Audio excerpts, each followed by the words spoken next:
জেলা ও city corporation এলাকায় ৩,৭৭,১০৭ শিশুকে ভিটামিন এ খাওয়ানো হয়েছে।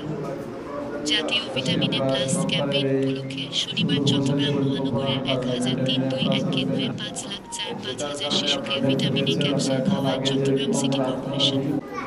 চট্টগ্রাম জেলা সিভিল সার্জন কার্যালয় ব্যবস্থাপনায় ১/৫ উপজেলার ৪,০০০ কেন্দ্রে খাওয়ানো হয় আরও ৮,০৩,২,০০০-এর অধিক শিশুকে। শনিবার সিভিল সার্জন ডা.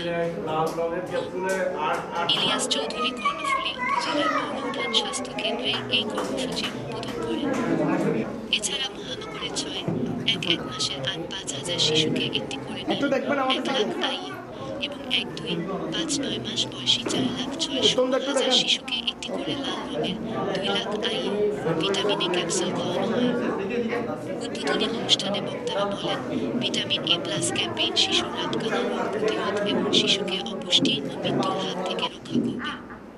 কোনো শিশু যেন ভিটামিন এ ক্যাম্পেইনের আওতার বাইরে না থাকে।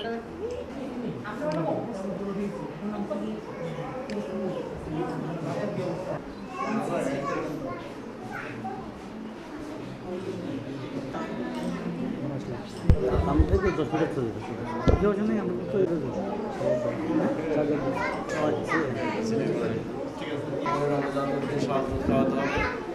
আর একটা হচ্ছে জন্মের একটা সাব সেন্টারকে উপজেলার হেলথ কমপ্লেক্সের সমস্ত